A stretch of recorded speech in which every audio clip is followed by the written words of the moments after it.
Hello everybody, good morning. I'm out here with Appa, hands-free today. Remember, this is a dog who couldn't be walked because she pulled so hard on the leash, and also a dog who really couldn't be off leash responsibly because she did not come when called. Now, I'm doing my entire walk with her, not only without a leash, but no pulling. In fact, it's the opposite. She's the one following me instead of me following her. So let's talk about heel. Heel is our command for walk nicely. It literally means head at the level of your heel. See that? Anytime she moves out of heel, I can click my collar. See, I clicked my tone right there. And see how that brought her back into heel position? So when I look down, I want to see her head next to and slightly behind my body, my leg. Imaginary strike zone in baseball, right here, imaginary circle. She's got to keep herself there. It's that perfect Goldilocks position. Not too far back, not too far forward, just right. Good. See how much relevance I have?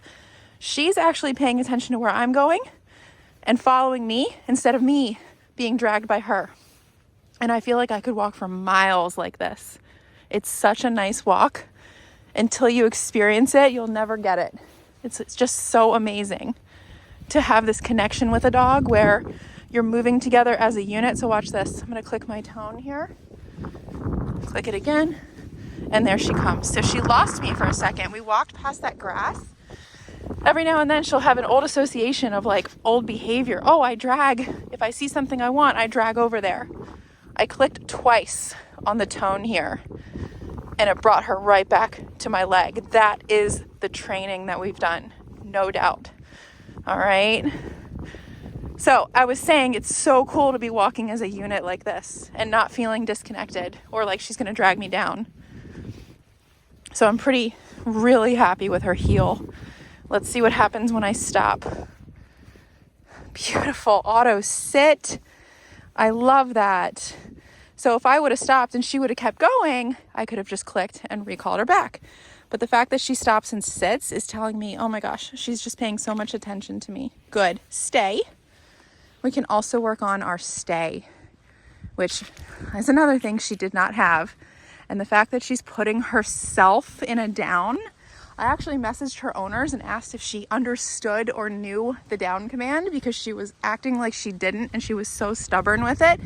She just did not want to lay down and stay. But we've worked so hard on it to the point where now she's saying, what would they want? I'm going to do that. Where the old mentality was, I don't care what they want. I'm going to do what I want.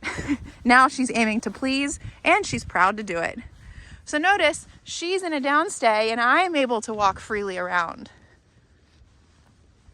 Right? Good girl. We create pride by praising when she's doing the right thing. That's a good girl. I'm petting her because she's earned it. Very nice girl. Now let me show you her recall. Recall's a big reason why she's here.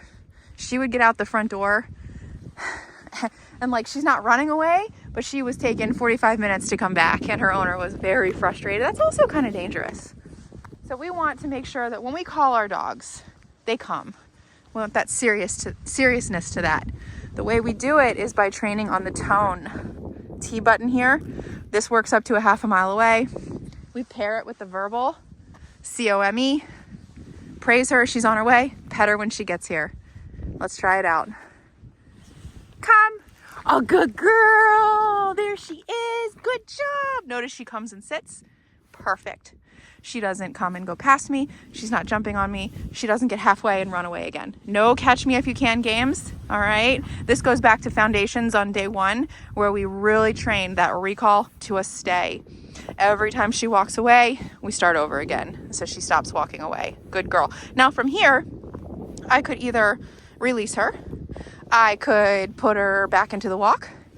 But for training purposes, I just want to see if she's going to listen to my DOWN command on cue from a distance because this was such a struggle for her. Down. I knew you would. Good girl. Now notice I do not click my button if she's listening. The whole goal is to be on verbal only and to only have this if she's not listening or if she's too distracted. This gives reliability to the commands and makes it possible to do at a distance with distractions. The fact that she's doing this here means that tomorrow I feel comfortable taking her off property. All right, let's give her the release. Now, because she's being so respectful, I do feel comfortable releasing her without holding on to the leash. On drop-off day, there's no way. I mean, she would have probably gone on a field trip, and I would have called the owners and said, hey, I don't know where she went. She's not coming back when called. Of course, we would never do that because we wait until they prove to us that they can be trustworthy. So the release is going to be the word break. But remember, there's still rules. Even if she's not in a command, just because she's on break doesn't mean she can bark, eat stuff off the ground, jump on me, anything like that. We still have a way to disagree with things we don't like, but she can enjoy her free time.